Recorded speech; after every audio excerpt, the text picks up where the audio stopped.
That's what makes this show so valuable. Yeah, we're not just spewing stuff that we off the top of our head. We're bringing guys in that are smarter than us. Consider us as your real estate concierge. Call me all things real estate, credit, refinancing, buying a house. And now, the show that gives you the latest and most relevant housing market news. Real Estate Radio Boston with financial expert Rick Scherer and legal professional Ali Alavi. Now it's time for Tech Talk with Erica Wallace from Wallace Consulting Group. Hi, Erica. What's happening, Erica? I just wanted to do a quick recap for some of the best real estate apps that came around or got all the attention in 2013, in the hopes, too, that we get some great ones coming in 2014. We covered a lot of apps around real estate, one of them being Furnish, that allowed you to virtually place furniture, Color Capture, which let you take a picture of any color in the universe or in nature and match it up to the paint, as also Magic Plan, which allowed us to snap a picture of a property, any property, and get the assessed value as well. Mm-hmm. But I think out of all of those, the favorite was Houzz.com, Houzz. Yeah. It seems to be the app that would have the longevity for everyone from a home buyer, a first-time home buyer, a homeowner, to a renter. Kind of runs the gamut on design ideas, and for people looking to do renovation projects or even just small DIY projects around your property. It gives you great ideas, and you can save them all into great little booklets that match up by room. And I'm going to agree with you. I think this app single-handedly cost me the most money out of all the apps in which you featured here on the show. My wife's got that thing on her the iPad. I think app is more intense. You can see a lot more things and all that sort of thing. And that one, I think that one cost me more than. I think that Real Estate Radio Boston was responsible in having those apps, in fact, succeed the level of success that they had. Yeah, I agree. No, it's true. It's a stunning app, and if anyone missed the show, we covered it in.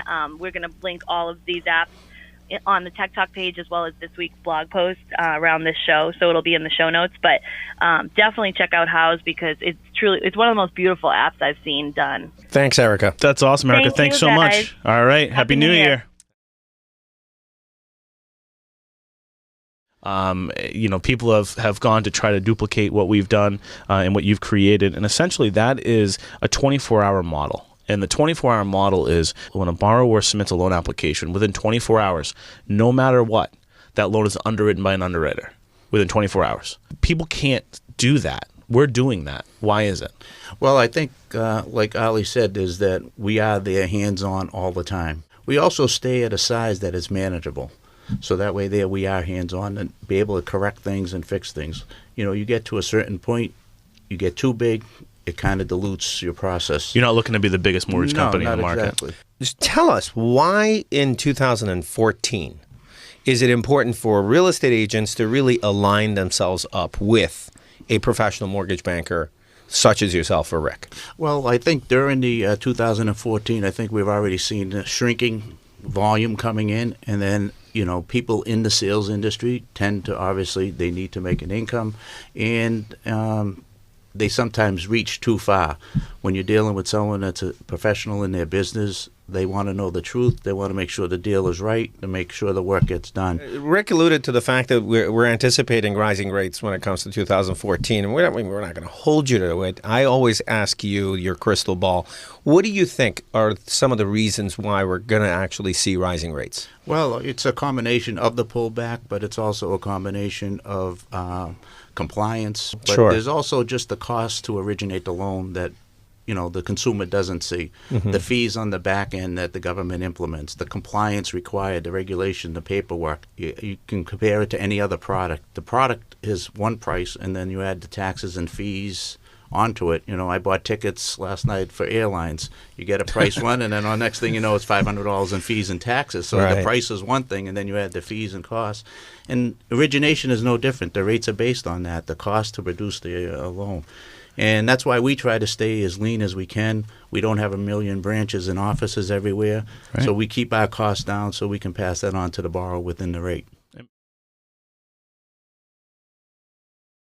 He laid out the vision for the company 7 years ago, and he's followed that business plan to the T. And so I sit here, 7 acquisitions, and it's all about organic growth. So he has the right agents, the right philosophy, and slow, steady organic growth that attributes to all the success that you've seen, Larry. We pride ourselves on our agents. Our agents are what we're about. And so we don't necessarily take in new agents. We're not built for that. If someone comes that talks to us about being new, I usually recommend them to a competitor. Sure. And let them grow a little bit and learn what they're doing, because we don't want to practice on our sellers and our buyers. Right. We want experienced people that are going to get the job done, and they've done it. With 150 agents and $1 billion in sales, it's called per person productivity. It's very, very high, probably number 1 in the state or 2. The brand itself is a very, very strong brand. That's what I wanted to talk about. Absolutely. You bought Gibson, and then you brought in Sotheby's after that. Why Sotheby's? The brand is amazing. It's an absolutely amazing brand. The cachet just carries internationally. Our focus is international marketing and international buyers. I think this year we've probably closed that we can put our hands on 40 deals from international buyers in the Boston marketplace. Wow. And that's because everything we do is based on marketing in the international arena. Now, that doesn't mean we don't touch everybody in Boston and beyond, but the thing is we cover a lot of territory that other competitors really can't do. And it's because of the Sotheby name. Mm-hmm. I mean, you can go to England, you can go to China, you can go anywhere, and they understand what Sotheby's is. You have a very good perspective. I mean, you have pretty much all the pockets in the city covered. What do you think would be the next market that people should be focused Well, on? it's in the paper and everywhere else, so it's not really a secret, but the Seaport is going to explode in the next couple of years. Sure. It's not going to happen next year necessarily, but the groundwork will be laid in the next 2 years. And that will open up the entire Boston marketplace. There's a philosophy of live, work, play. Mm-hmm. And what's happening is companies are moving into those markets because the consumer wants to be able to play and live where they work. Yep. And that's what the Seaport's just going to fit that definition. Mm-hmm. Exactly.